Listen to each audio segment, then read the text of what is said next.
Hello, and welcome to this overview of designing effective professional development for writing effective present levels of academic achievement and functional performance, commonly known as PLAAFPs.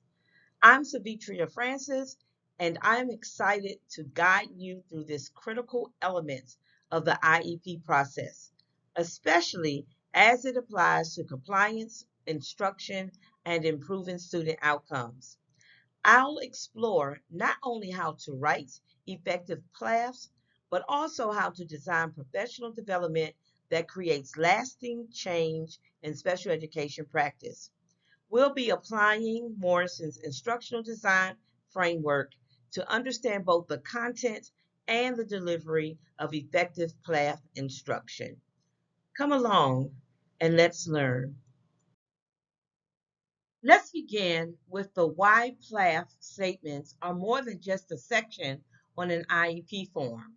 They're the foundation for everything that follows: measurable annual goals, services, accommodations, and methods for progress monitoring. Without a well written PLAAF, the rest of the IEP is at risk of being vague, misaligned, or even non compliant. As Gorin explains, class should clearly connect a student's current functioning to their goals and services, allowing for accountability and meaningful progress. Before we dive into the design framework, let's look at the legal requirements and the context for this design option.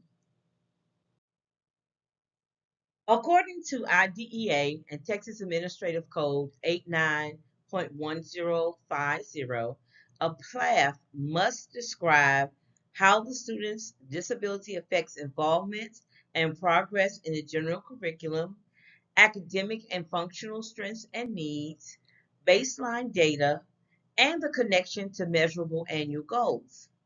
The recent TEA monitoring report for Aldine ISD provides an interesting case study.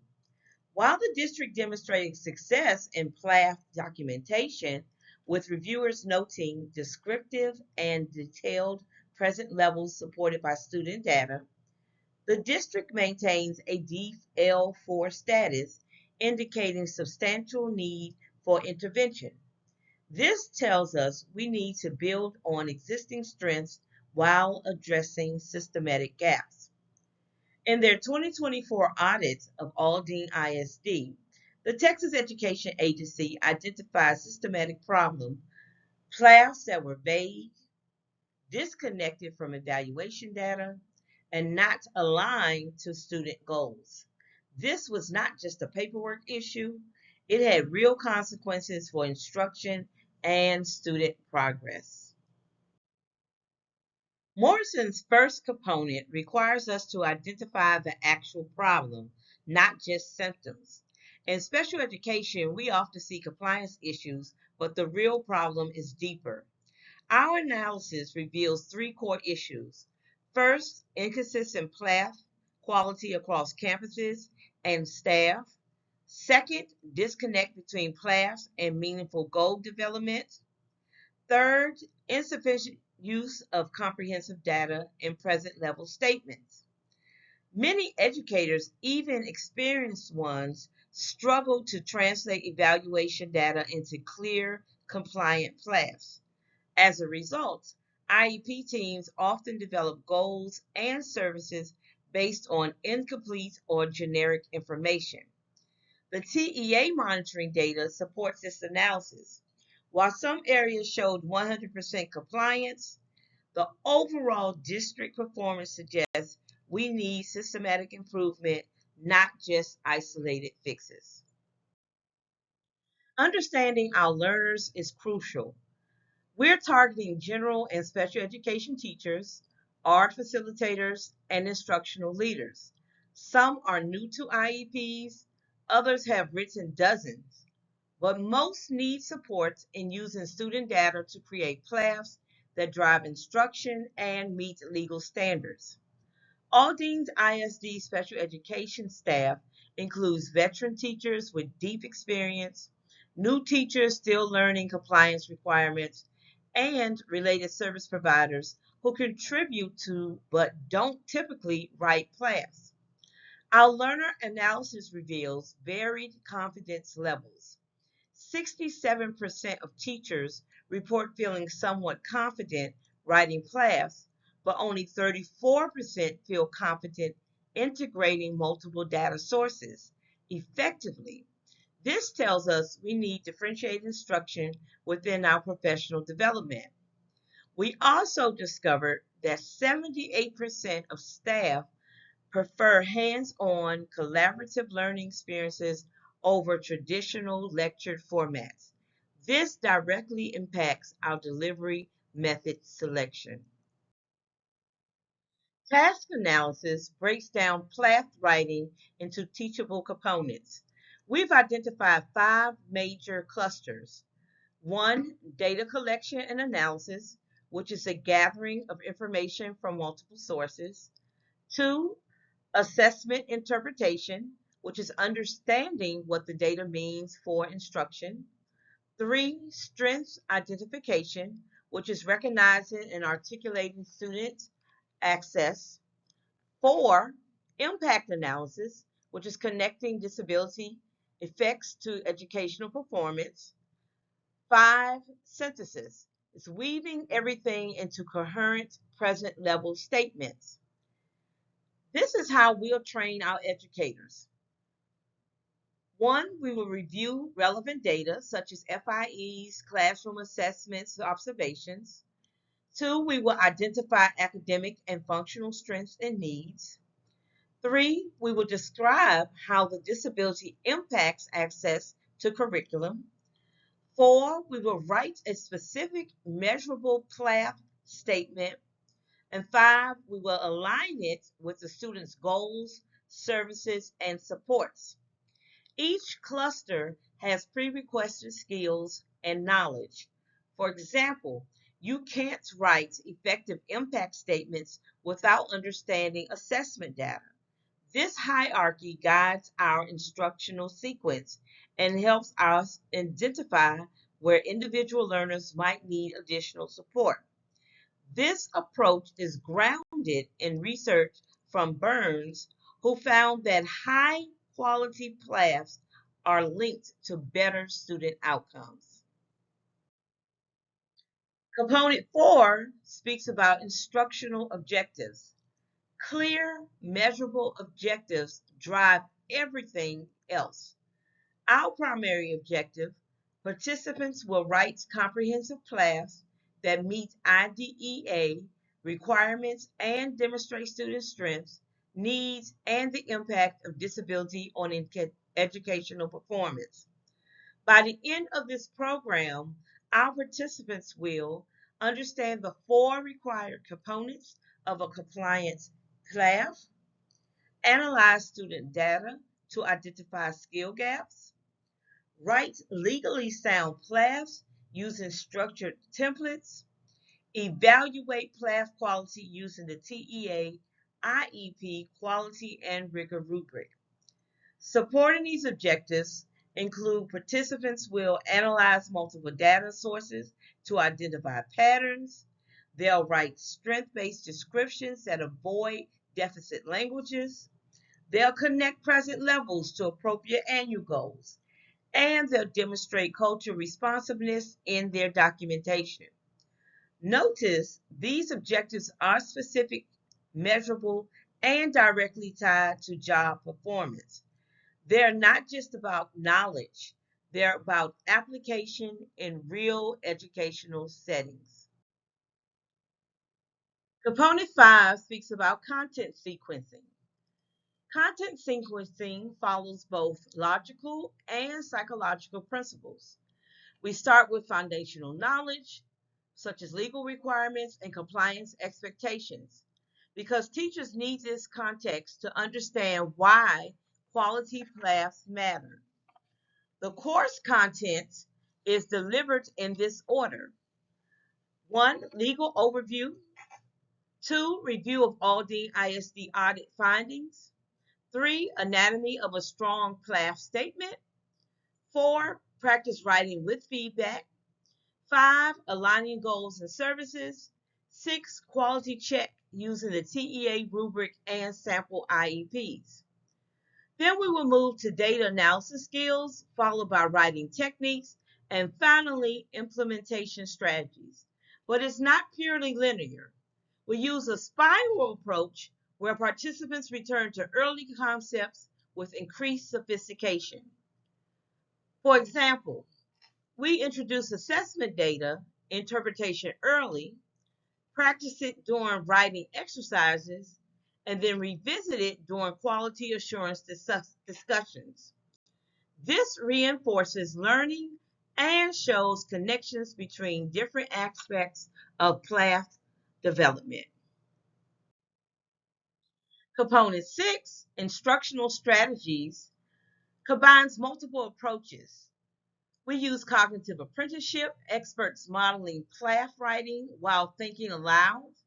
We can implement collaborative learning where participants are working together to analyze student data and develop present level statements. Multiple strategies used will be mini lessons and exemplar videos. Think aloud modeling of writing processes, guided practice with peer review, a case study review from the Aldine audit. We also can incorporate problem-based learning using authentic student scenarios where participants will work through actual case studies, making the learning immediately relevant to their daily practice.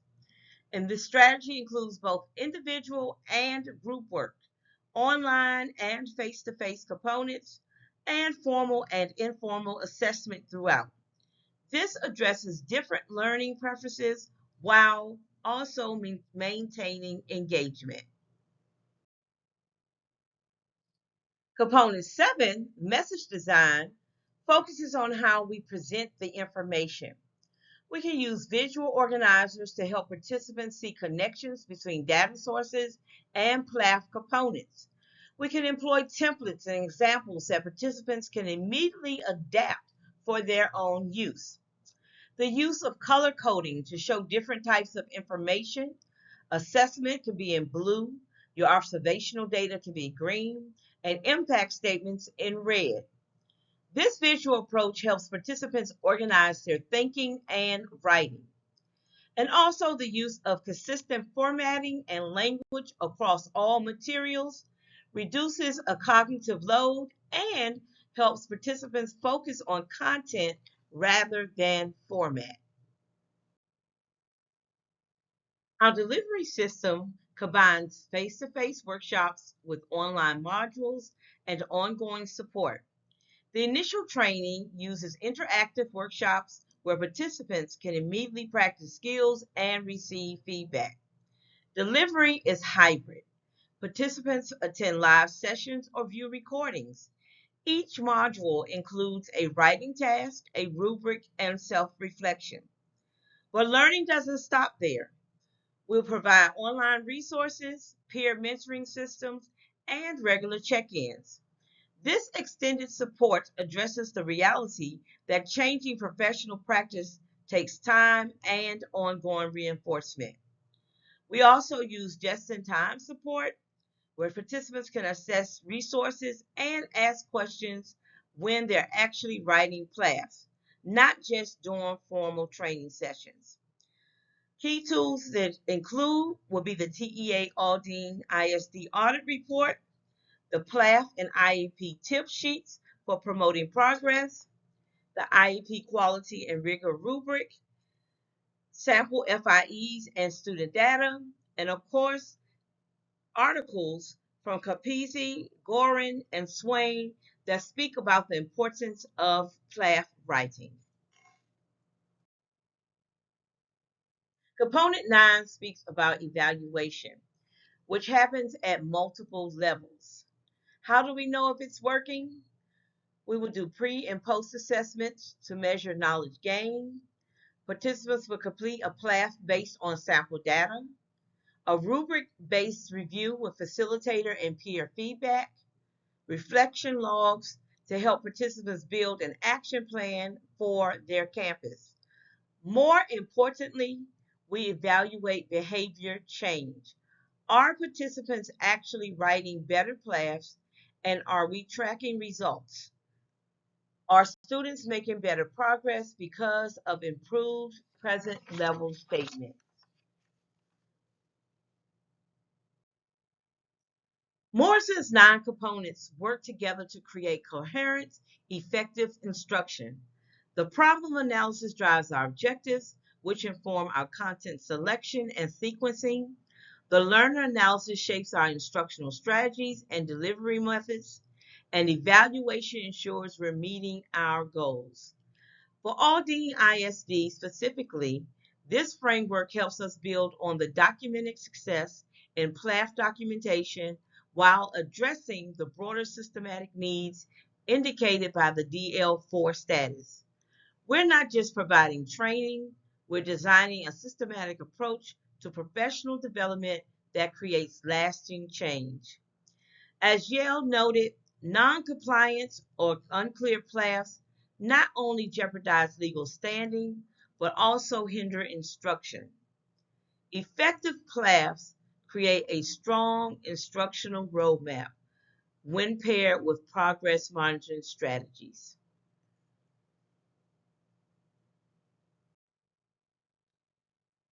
Effective professional development for PLAAFs writing requires systematic design, not just good intention. Morrison's 9 components provide a framework for creating training that actually changes practice and improves student outcomes.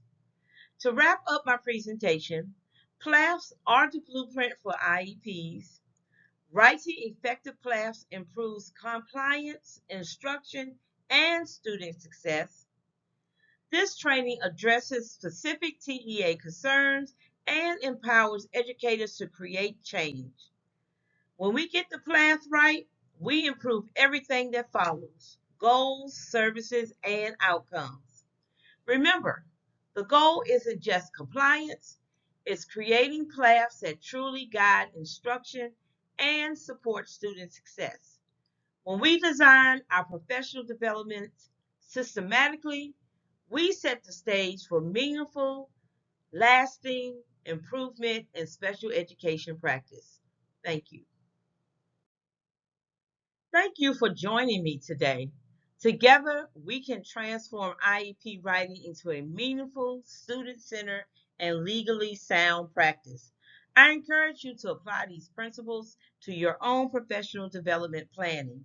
Start with thorough problem and learning analysis, develop clear objectives, and design comprehensive evaluation systems. Your students and your staff will benefit from the systematic approach to professional learning. Let's write better PLAAFs because our students deserve it.